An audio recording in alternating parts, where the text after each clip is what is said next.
Well, thank you all for coming very, very much. I really appreciate it. So I'm on my way back from 4 years in Estonia, back to NCIS headquarters. I'm a cyber analyst there, and so I'm really haven't been back to Washington really yet, and so I'm without a computer and a cell phone and a lot of things. But before I left, I was able to publish this book, and it's available as a free download from the Cyber Center site. And if you want a copy of the hard copy, I'm sure I can get a copy to at least your organization. So today in Syria, right, if you're watching the news, there is literally a war going on between the government and the people. And, you know, the thing about cyber war being a lot of hype is true in many contexts, but I think that if you think about it from the perspective of so many people around the world, it literally is a matter of life and death every day. And so in Syria, even just in the New York Times, following the, just the headlines, you can see that when the activity started, basically the NGOs were trying to sneak in satellite phones.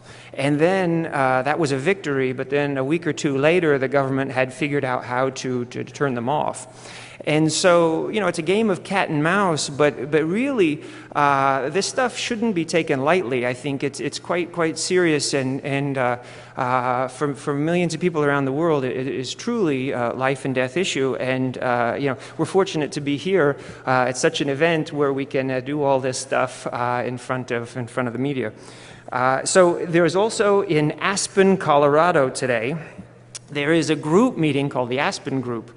And these are people, Madeleine Albright, Colin Powell, kings and queens show up at this event as well, and they discuss national security issues. And they're meeting today.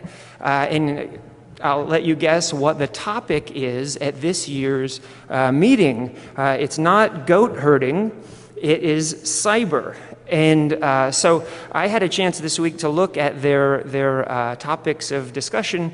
And, as you can imagine, at this level, these are all academics and diplomats, and the theme was the Peace of Westphalia, right? I don't know how many historians we have here. I don't know a lot about the Peace of Westphalia, but, basically it was the first modern diplomatic conference that sort of ended the 30 and 80 years war, and it was sort of the foundation of one of the big pieces founding the modern nation state. And so, creating discrete blocks that were governed by governments.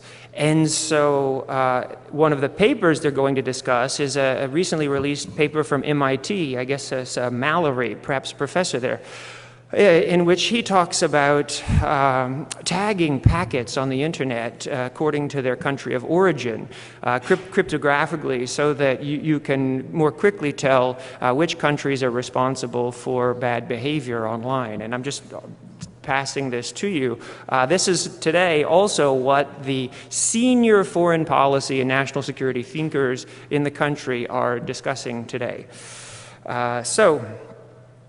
I'm going back to NCIS, and they asked me to say that we have at least 5 open cyber intelligence positions in Washington, D.C. So you can get in contact with me if you're interested in working in Washington. So a little bit about me. I was a signals intelligence guy since '93 for DoD. I did French and Russian language, and then I sort of switched over to cyber.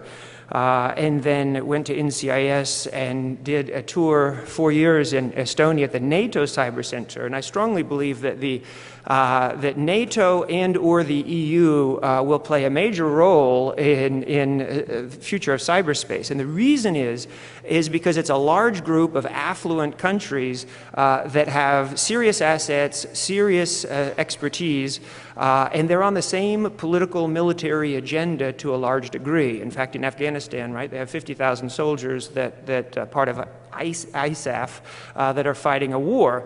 And when you fight a war together, obviously you're going to share a lot of secrets and try and mitigate various threats.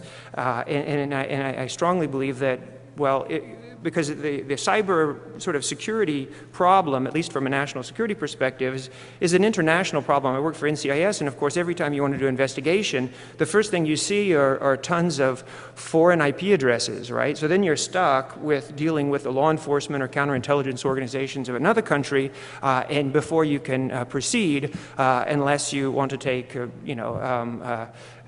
measures that might be illegal yourself. So all conflicts today have some kind of a cyber dimension, and that's because we're all using the internet, whether you're sort of a student, a soldier, a spy, a diplomat, a politician, or a televangelist, right? You're using the internet, and so spies and soldiers are no different. In fact, they're ahead of the game. They've got more resources and more engineers and more kinds of attacks because they've got signals intelligence, they have human intelligence, and they've got this difference, the APT, the Advanced Persistent Threat, the difference between a lone hacker, even a hacker group, and the APT is that these are organizations that have a mission to attack you. So if somebody in that organization gets sick or goes on leave or retires or dies, somebody else sits in their seat, right? And they have, a bonus, they have retirement and all this, and that's what makes it the APT, right? There's not going to be a time that the intelligence service of country X is not targeting the intelligence service or the government of country Y.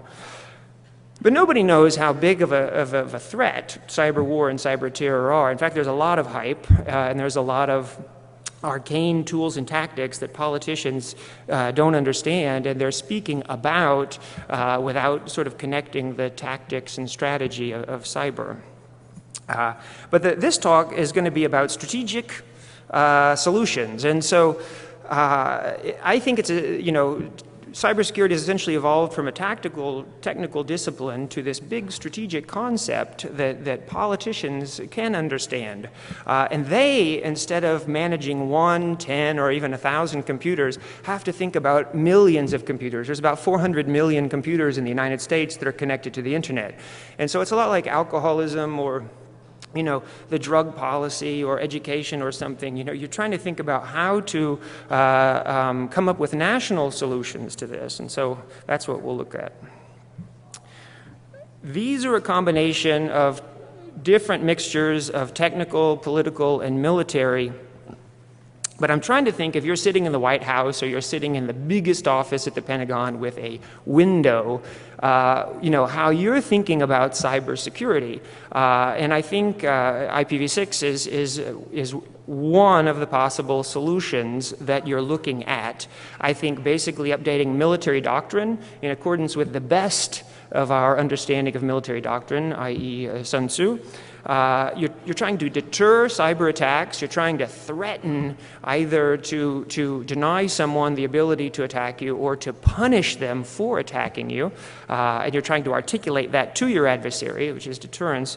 And then arms control. Is it possible to limit the spread of cyber weapons? And so these are 4 different strategies, and what I want to do in this research is just look at them individually and then try and prioritize them. If you had $100 to spend on these 4 strategies, how would you divide that money up? So the book basically has 5 parts, and it's in the beginning I talk about the history of computer security, and I start in 1837 when Charles Babbage at Cambridge University first designed the analytical engine that was never built because it was about 100 years ahead of its time. And so moving really past World War II, when you had examples of really powerful computers that demonstrated, the UNIVAC, basically saying with 1% of the, sample of the United States population, you could predict the winner. In fact, it did. So I talk about a little bit about my background as a cybersecurity analyst and the challenges there, and in particular some big events like in Estonia last year we did a 7-country, there was over 100 engineers involved, took us about a year, and I got to be the analyst to it. It was called Baltic Cyber Shield, and we did a terrorist scenario against power plants. And so we had 7 blue teams from Northern Europe, and then we had a red team of 20 hackers trying to basically turn off the lights. And so in the real world impact, I talk a lot about internal security, and that's where it all starts, I think, and it's never clearer than if you look at Belarus, Zimbabwe, Turkmenistan, China, North Korea, countries where there is a high level of tension between government and civil society on the internet. There's plenty to look at to understand how, on a daily basis, cybersecurity really, really matters. And governments, like in Belarus, for instance, every time there's an election, basically, you know, the opposition supporters and the opposition parties can't speak to each other because they either turn off the internet or they make it so slow that your packets basically, it takes 5–10 minutes to load. So then I look at the strategies, technical, military, and political. And I use this thing that's developed in Switzerland called the Decision-Making Trial and Evaluation Laboratory. It's really, really simple mathematics. You just try and put things on the table and push them around and sort them until you see which are the most influential pieces on the table. And then that's where, in part, you could place your money. You want to see, you know, if your goal is to get from here to there, which pieces are more influential or more dominant in the system than others. And in particular, Demittel calculates indirect influence. And they just does that through a simple matrix mathematical calculation. So if A affects B, but B affects C, well, how does A affect C? And that's what Demittel does very quickly for you. So IPv6 being a technical solution, art of war purely military, and then the other two are sort of hybrid, and I think this is interesting. Deterrence, I think, is military political, and arms control political technical, and this has implications, I think, which you'll see later in the presentation. Well, IPv6, right? So this is, as a you know, after doing this research, I really think that it was never more clear to me that a technical problem needs a technical solution. It sounds intuitive, but if you have a cybersecurity problem, but then your first inclination is to sign a political agreement not to attack each other, it really doesn't get you very far, does it? Right? Because you're relying on the current events, you're relying on rationality and diplomacy, etc. So just this morning, actually, on the History Channel, as I woke up, they were talking about the sale of F-14s to Iran in the 70s, and this was a big deal because these were the most advanced fancy planes in existence, and we decided to sell I think 79 of them to Iran, and then they had a revolution, right? And so all of a sudden these planes that we had intended to be sort of hedging against the Soviet Union, all of a sudden we were trying to figure out how to destroy them. So with IPv6, I think the beauty of it is that it's a technical solution, or it's a proposed solution to a technical problem. And what's the problem? Okay, with IPv4, it was chosen because it was simple and easy to manage. It didn't have the fancy attributes of some of its rivals. IP1 because it was simple and easy to manage. Well, IPv4, okay, is great, but it has flaws. Nothing is perfect. Neither is IPv6, by the way. But with IPv6, one of the things you have is you have defined within the protocol IPsec. So you have to a greater degree, with native abilities, you can authenticate and encrypt. And that's why the Pentagon and China, are very interested in IPv6. Now, from the Pentagon's perspective, when you launch a satellite into outer space, you have to think at least 8 years in advance, right? And so these have all been IPv6 capable for a long time. And basically, from the American perspective, to quote one of our generals, he said, in the future with IPv6, anything with an electron will have an address, right? And the thing about IPv6 is, so you always see, I just saw yesterday in the news, it was saying it has a lot more addresses than IPv4. That's not even close to the truth. If each one of us on planet Earth could have our own personal collection of 50 octillion addresses with IPv6. So it's essentially limitless. We can't even, our little minds now can't even imagine what to do with all those addresses. And so China, if you look at China, they're looking at basically the Internet Society spokeswoman there has said that the future of the Chinese Internet is no anonymity. Currently, China just has one IPv4 address for every 4 of its citizens, but obviously they have made enormous efforts with IPv6 and have been building their intellectual property base here. All of the 2008 Olympics, from soup to nuts, so start to finish, it was entirely an IPv6 operation. I do believe that it's a game changer. It's not a silver bullet, and it's not going to solve. There's still software vulnerabilities, user vulnerabilities, and one of the big problems with IPv6 is this long transition phase in which hackers are going to have a greater attack surface because they're going to be able to hit, more network interface cards per host and more code stacks per NIC, et cetera, right? And so it's going to be a real challenge for system administrators to manage all this, and this auto configuration. And then one of the big problems I see is that there's a lot of operating systems and applications that are IPv6 aware, but then but vice versa, the cyber defense side, something like Snort out of the box today is not IPv6 aware. You have to turn it on, right? This should be an enormous blind spot today in global traffic analysis. Art of War. So Art of War, I'm sure you've read it or heard about it. If you haven't, it's well worth a read. But basically, everyone is using Art of War around the world, to find a date, to be successful in business, to win in sports, and it's concise, it's easy to read, and it's very compelling. And so that's one reason it's lasted for so long. Considering it just, say, the ideal military doctrine, you really can't read a modern, military treatise without, 10, 20 quotes of the Art of War. You could say, okay, this is the ideal, and what we're going to do is we're just going to treat cyberspace as domain of warfare, which militaries are going to do. It's a no-brainer. But how, can you use the Art of War in this way? And what are the differences of cyber? Here in the bottom, those two bottom pictures, by the way, on the left and the right, this is in Syria. This is an alleged nuclear reactor. And if you've seen in the news lately, the IAEA in Vienna is still very upset about this and is trying to get Syria to open to inspectors, and they won't do it.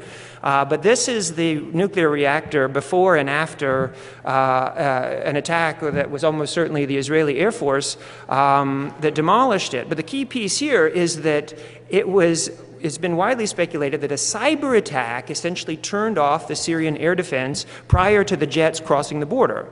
Right? And so this age-old question now of whether an electronic Pearl Harbor or a digital Pearl Harbor is even theoretically possible has probably been solved long ago, only we didn't hear it, we didn't see it, because as I saw in the news today, one of the speakers said that in Starbucks, no one can hear a laptop scream. Right? So that's pretty clever. But in my paper, or in the book, I talk at least about 10, these were maybe the top 6, aspects of cyber warfare that really, as I think of Sun Tzu and read through the text, I can't imagine that Sun Tzu wouldn't be quite surprised at these differences between the era when our generals grew up and today, how different things are. So some of these are characteristics of the cyber battlefield, and some of them are characteristics of cyber attacks, but just think it's an artificial environment entirely made by people that you can, in fact, tailor to national security requirements. You can, in fact. If you don't like it, you can change it. The geography, if you're planning an attack on your adversary, and you've been spending months getting ready for the attack, what if they unplug from the net for routine maintenance, the day of your planned attack. So the only equivalent would be an earthquake or a snowstorm in the real world. physical proximity on everyone is a neighbor in cyberspace, right? And so, you know, the beauty, if I'm an American hacker and I want to hit an American bank, well, I just route my attack through Africa, Asia, and Europe, and then I hit the American bank, right? And it might be down the street from me, but my attack has traveled through countries with which my government probably has poor law enforcement or counterintelligence cooperation, and so it's going to be difficult to find me. One of the things I think about too is the blinding development of technology. So even if you're, you know, the best intelligence service in the world, I think this is a very scary time for you, because you cannot be sure that your adversary, your rival, your peer out there hasn't developed some kind of an attack, of a zero-day, you know, that you don't know about, that you couldn't even conceive of. You can't imagine, because you're coming up with such attacks, but so are they. And perhaps you can't, you will never know about it, right? And so this is a real challenge. Lastly, I'll just mention that I think there are a few moral inhibitions to hacking, and I think this is because, you know, in Aspen today, they're going to talk about what can we do as international diplomats to lower the level of essentially computer network operations, right, C&E around the world. And I don't think there's much they're going to be able to do, because I think probably all governments today are very tempted to take advantage of the vulnerabilities in the internet, and at the same time they're aware that they're probably not going to go away, right? And so this is probably going to limit, you know, the ability of negotiators to come up with solutions. And I think it also reinforces the fact that you need a technical answer to the technical problem. You can't really have a diplomatic solution to it. So next, deterrence. So up on the top left, is anybody recognize this guy? Wilkie Collins. Anybody read this guy? He's a contemporary of Charles Dickens. And he sort of, evidently he's a great writer. But he also, during the Cold War, his name came back into prominence because he said back in 1870, despairing about war in Europe, he said, you know, we're only going to stop killing each other when we develop a weapon that will destroy the whole planet, right? He said I can't imagine it's going to happen until then. And so in fact, mutually assured destruction during the Cold War was in fact that, right? We had developed all these nuclear weapons that could destroy the planet, and so that was a major fundamental piece of security during the Cold War, was the fear that, you know, you couldn't attack your opponent and win, right? Because they had a second strike capability that would also, you know, end your civilization. So on the bottom right, this guy's name is Bernard Brodie, and he is known as the American Clausewitz. And so in 1946, he wrote a book on nuclear weapons that is still very important in the field, in which he said also something very profound. He said, as soon as we developed the nuclear bomb, he said, the very purpose of armies has changed dramatically. And it's no longer to win wars, it's to prevent them. Right? And so this is really powerful, because he said, look, you know, all armies around the world, their #1 goal now is to prevent us from getting to a nuclear exchange. And so I could talk more about these pictures, but I think I'll move on. It's an analogy with deterrence, but the point is about cyber attacks. I think that cyber attacks they're best thought of as a means to an end, a very powerful means to an end. But they're not an end in itself. But if you look at the New York Times and Department of Energy, what you will see is over the last probably 20 years, China has stolen technology related to our nuclear weapons program to a staggering degree, right? And this is all through C&E, right? And if you consider that it's a cyber attack, you know, but what is a cyber attack? Cyber attack gives me access to your computer. But what if you're a nuclear scientist, you know, at Los Alamos or something? Then that makes that cyber attack, you know, a very, very powerful weapon. Now, it's not the end, but it's a means to a powerful end. So deterrence, the theory is quite mature, so it's easy to see if it's helpful in the cyber domain. there are essentially two deterrence options, denial and punishment. I can deny you the ability to gain a nuclear weapon. And this is why international diplomacy has so much trouble today with Iran and North Korea, is because they're trying to gain nuclear weapons, and through the Non-Proliferation Treaty, they're not supposed to. Right? In fact, not only that, but then those who have nuclear weapons are supposed to get rid of them. So denial of the technology is a fundamental piece with deterrence. However, it's hard to imagine that you can deny access to hacker tools and tactics. And that's a fact, right? I mean, look at us here today. There have been over 1,000 presentations given at Defcon since it began. And we can sit here and talk all day about hacking. So denial is probably unreasonable. So then we're left with punishment. And on the requirement side, for either option, you have to be capable of enforcing deterrence. It has to be communicated to your adversary in compelling terms. A big part of military doctrine is not only to prepare your soldiers for battle, but to communicate to your adversary what will happen to your adversary if they cross a certain threshold. Right? So this is really important. So with hacking, not only do you have to be capable of attacking back, but you have to communicate that, which we're trying to do. You've seen the Pentagon saying, we might, in response to a cyber attack, drop a bomb down your smokestack. And I think the Stratcom commander said, retaliation for a cyber attack will not necessarily be limited to cyberspace. So they're communicating. They're trying to communicate. But the fact is I think two key aspects of cyber attacks make deterrence unlikely, and that's attribution and asymmetry, right? So those need no, I think, definition for you. But basically, if you're trying to punish an attacker and you don't know who they are, that sort of negates the capability to respond, right? That's the attribution problem. And the asymmetry problem, when with Mafia Boy, you can, at 15 years old, shut off, many of the most prominent companies on the internet and then head off for school.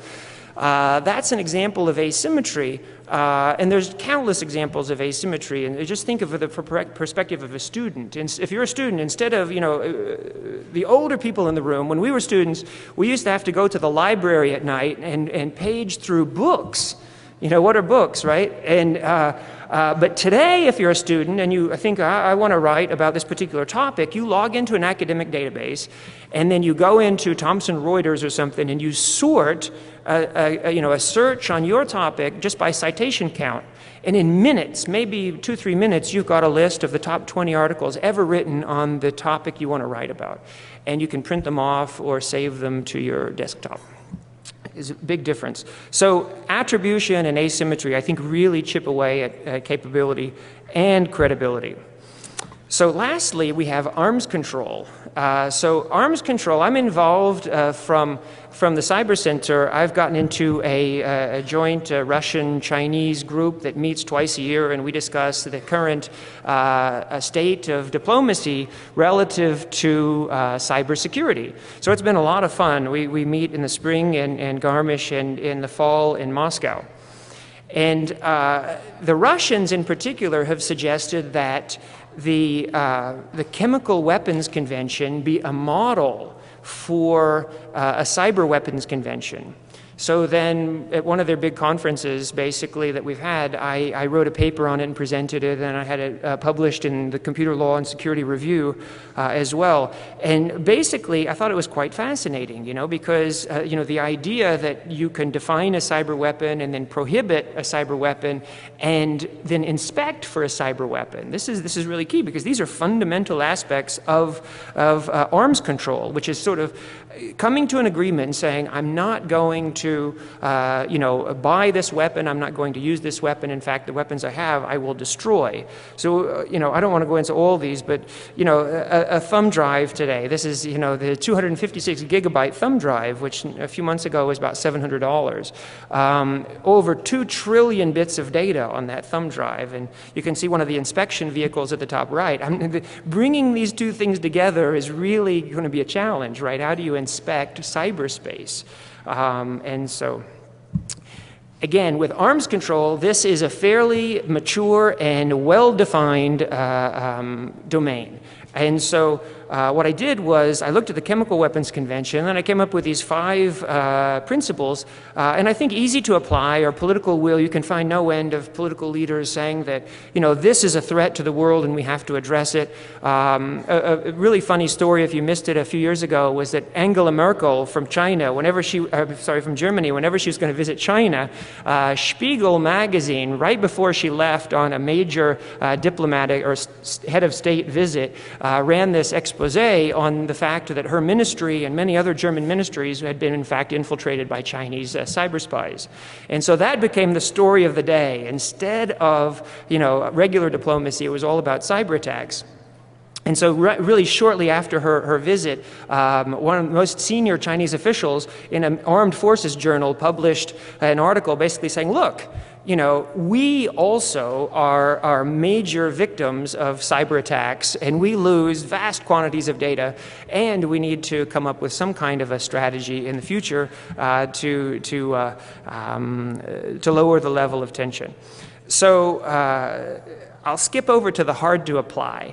Basically, I think prohibition and inspection, and these are 2 fundamental aspects of arms control, very difficult to imagine in cyberspace, because how do you define a cyber weapon? It's very, very difficult because, you know, the imagination of a hacker is big, right? And so, in fact, hackers are quite adept at guessing passwords, using default configurations to break into a system, et cetera, et cetera. And there might not be any hacking at all. There might be anything that looks like a cyber weapon.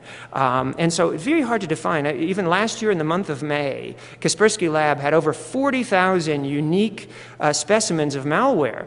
And there were so many of them that they couldn't really categorize them. So they said, you know, among these 40,000, these are suspicious, potentially unwanted, advertising, unknown, et cetera, et cetera, et cetera. And so, you know, you don't know what this thing does, right? I mean, there's this program. I mean, it's too hard to know for sure, and so you have to sandbox them. You have to figure out, if you can't quite figure out, you know, you can't quite understand what all these things do, you have to try and figure out how to come up with a strategy for malware as opposed to being sure that you know what each individual program does. And inspection. So who is going to begin to inspect cyberspace is a good question, but don't put it past the politicians, though, to try to come up with some solution for this, right? You know, I think there are plenty of borders. We talk about the borderless internet, but I think, in fact, that's quite wrong. I think there are plenty of borders in cyberspace. It's all to our benefit to keep it open and free, for sure. But, I mean, you look at Burma in 2007, and when they have a pro-democracy uprising and the government squashed the protesters, they turned off their connections to the internet for about 2 weeks, right? And so there was no connectivity between that country and the rest of the world. So anyway, inspection is a real challenge that I think for arms control chips away at it. So let's get to this thing called DEMITEL, the Decision-Making Trial and Evaluation Laboratory. So the first step here is to try and put your ideas in buckets, like cards on a table, or you name it. Maybe wine tasting or something, whatever suits your fancy. The 10 boxes on the left, I presented at Black Hat in 2008, a paper called Cyberspace and the Changing Nature of Warfare. And I looked at those 10 issues. And essentially those are threats, you know, traditional threats to national security. And then I looked at the cyber attack advantages. You know, what is it about a cyber-enabled attack that is different? You know, how is national security different than it used to be? You know, and a national security threat hasn't changed, but essentially the internet has provided a means to either amplify the threat or to make it more specific, to make it quicker. However, I mean, but again, there's all kinds of ways you can look at it. I mean, like an example like WikiLeaks, you're taking like one maybe point of information, maybe a classified database, and you're broadcasting it to the world, right? That's an example of, you know, this. But if you're looking at Stuxnet, You know, that's taking advantage of the connected nature of everything today to dive in on a particular point, right? So they're really two different examples, I think, but both of them illustrate the amazing change in terms of national security that has taken place. So then look at the CIA in the middle and a couple of targets. But then on the right, that's what I've spent the last couple of years doing, is publishing on these four things, particularly you know, deterrence and arms control, art of war, and IPv6, and basically on, you know, trying to think of them as a national strategy with which to mitigate the threat, right? In Europe, this was funny, mitigate, everyone got so excited. I mean, you probably know what that word means, but that was really a new term to all the Europeans that I tried to present this material to, and they're all writing it down and looking it up online. So this slide is a blow up from the book. It's not quite that clear, but essentially you've got this national security threats and the targets, and then you've got those advantages matched with, say, the traditional attack categories brought together to amplify or make more specific or make easier recon, you name it, lose physical distance between adversaries. And then you've got basically the strategies, the four strategies we're looking at, you know, and those can come directly from the national security apparatus that is being affected to try and mitigate the threat or take those advantages and reduce them. And so, again, just to recap the four, each, I think, will be tried. It's not a matter of is either or. All of these things, governments are going to move to IPv6. They're going to try and update military doctrine. They're going to try and deter cyber attacks. Even if it's, you know, even if you can't hit somebody in a military sense, you could still collect data on the intrusion and publish it, right? And embarrass someone and say, look, your hackers are in my network, get them out, or else, you know, you could, there's more that you can do besides military, diplomatic, economic, peer pressure, whatever it is. So each will be tried, but it's really just a partial solution. So the next thing you do is you put these things, and I chose just in specific those things that I presented at 2008 Black Hat. I chose the, you know, the advantages and the mitigation strategies, put them in a square matrix. And this is real simple. It looks, you know, there's 81 squares, but basically all you do is you sit and you think, right? And you drink coffee or beer, or in Estonia, you sit in the sauna and you drink vodka. And you try and come up with a number that is the relative influence between the two concepts.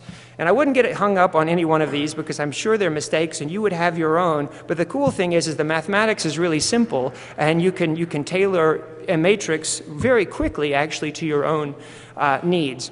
But basically, you can see here that there are rows and columns, and if you look across the rows, this is the influence that the concepts are projecting into the matrix, projecting into the system.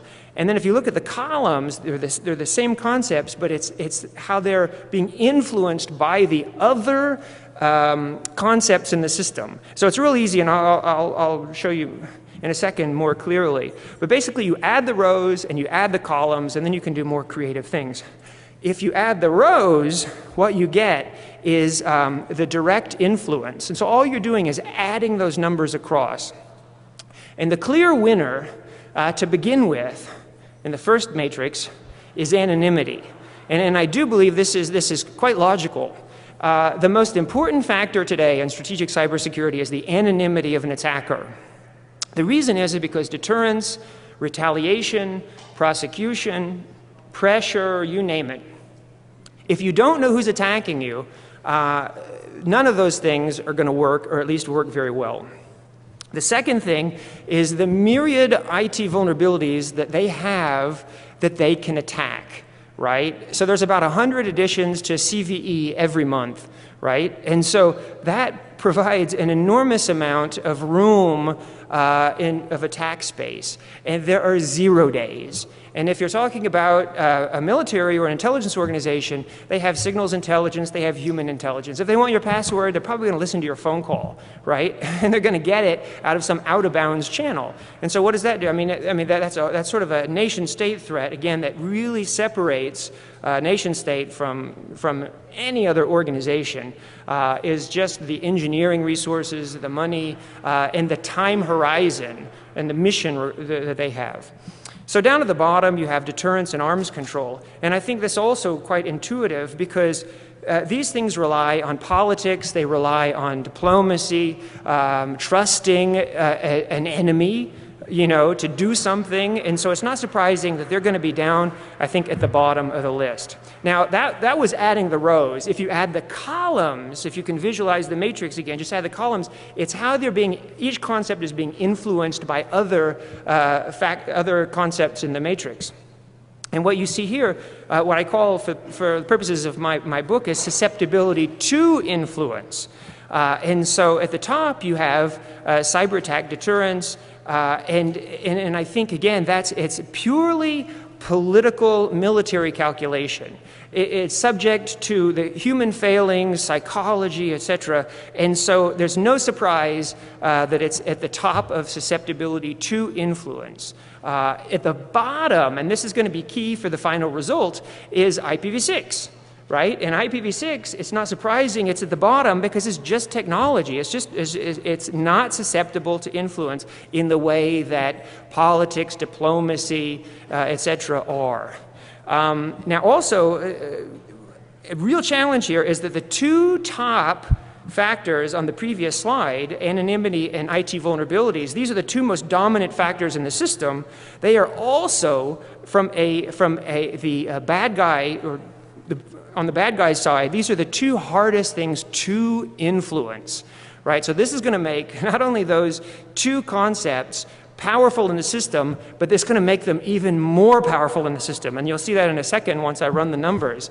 But not only are they projecting influence into the system, but they're not receiving too much influence from the other concepts in the system today. So another thing you can do with Demotel is draw a nice causal loop diagram. And so this is simple. This is only at the level 4. So this is only if it does or if it has the potential to affect the other concepts in the system. And it's colored lighter or darker based on the number of arrows it has leaving it to other concepts in the system. And you can see how anonymity is the darkest color, and the two lightest, in fact they are white, is deterrence and arms control, because they're not affecting anything at a high level, at least yet. So here's what Demotel does well, is it figures out how, in this case, C is affecting A, even if C doesn't really affect A or has a low level. You know, if somebody in the front row has an influence on somebody in the second row, and somebody in the second row has an influence on the third row, if you think about it, it is absolutely for sure that somebody in the third row is going to be impacted by somebody in the first row. You get the general idea. And that's what Demotel does, basically, is very simple mathematics that basically, if you look back to the other, you'll see that nothing in the beginning matrix affects itself, right? Those are all zeros down the big diagonal. But if you jump down after Demotel has done its mathematics, everything affects every other thing in the system with indirect influences, so that means it also impacts itself. Right, so that's how you see the numbers work, and you can see all the numbers change. You can still see, based on the darkness of the color at the top, that the cyber attack advantages are still much stronger than the mitigation strategies. However, things do move a little bit in the system. So this is an index that is a little bit more, takes more time to analyze. But what I'll point out is that the total influence, it's essentially, what it's trying to do is say that whether it's receiving or giving influence, if you add both of those factors together, you get something called total influence, which makes it a critical factor in the system. So anonymity, for instance, is still at the top of the list, but not only does it give a lot of influence, but it has a certain amount that it's receiving. A better example is inadequate cyber defense. And here it's people, it's training programs, it's salaries, it's processes, you name it, acquisition. And that, I think, is a good example of, in this particular index, showing you that inadequate cyber defense, that means hiring the right personnel, getting them certified, getting them focused, taking them out, so that their morale is high, etc., is important, is in fact quite important. Because, as soon as you have the ideal computer network defense personnel working for you and they quit or go to start their own company, you can imagine the impact on your enterprise, right? So this is trying to point out critical factors in the system with total influence. But what Demittel does on the next step, basically, it takes the first row and then subtracts the second row for a new number. And this is what Demittel is really trying to get at, is which are having a positive influence into the system and which are essentially net receivers of influence. And you can see that anonymity and IT vulnerabilities, those are the clear winners after Demittel has finished its mathematics. And the two losers are arms control and deterrence. So everything else is kind of in the middle, but at least based on my writing and this Demittel analysis, the two top factors in cybersecurity pushing influence into the system, the dominant players, are anonymity and IT vulnerabilities. And the two weakest are arms control and deterrence, because they are just ideas that we're only beginning to articulate now. However, the winner in my research is, you probably already noticed, is IPv6. And you can see that after the Demittel calculations, basically it jumps ahead of some other factors in the system, including 3 of the cyber attack advantages. And so for me, you have to interpret all these results, My interpretation is that the susceptibility to influence index, basically, one way you can look at that is reliability, right? If a table is relatively secure from influence because there's not that much you can do with it, unlike, say, a person, it has a higher reliability score. And so IPv6 has a fairly high reliability score because it's pure technology. It's something that you can count. It's like for scientists, it's something that you can calculate. It's something that you can configure. And so in this case, you see that anonymity is the dominant player in the system, I believe, in strategic cybersecurity today. Because if you can name your attacker, essentially you can deter, you can prosecute, you can retaliate, capture, kill, right, your adversary. And the only factor that is potentially affecting anonymity at a high level is changing the technology, right, is IPv6 in this research, is because,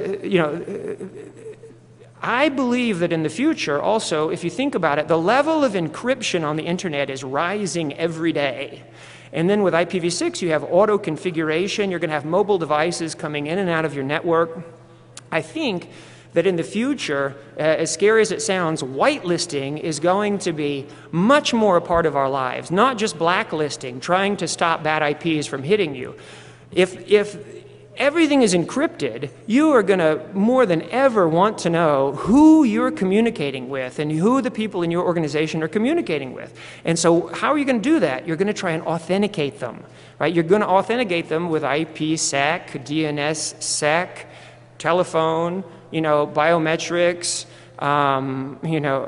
however you're going to do it, but you're going to want to be sure who you're communicating with because everything is going to be encrypted, right? And so that's why you need to affect anonymity. Not only do we need to affect it today, but as everything gets encrypted, it's only going to be more pressing, the concern. And so the one factor in my research that I think with a high level of reliability can affect anonymity is a technological solution, not a political solution or a diplomatic solution. So here, these are the cyber attack advantages. They don't change, but the mitigation strategies after the calculation of indirect influence do. The winners were IPv6, and then arms control passes deterrence. Deterrence was essentially what? It was military political, but arms control was political technical. right? Even though it seems very challenging to try and figure out how to inspect malware or to prohibit malware, at least it gives you something to work with, right? And it gives you, hopefully, something that computer scientists can work on. And so, in conclusion, I would say from the tech, military, political, technical, military, political, if you only have $100 to spend, I would suggest that you focused first on fixing a technical problem with a technical solution, and then updating your military doctrine, and only lastly trying to sign some sort of international diplomatic political agreement. And I'm by nature quite an optimist.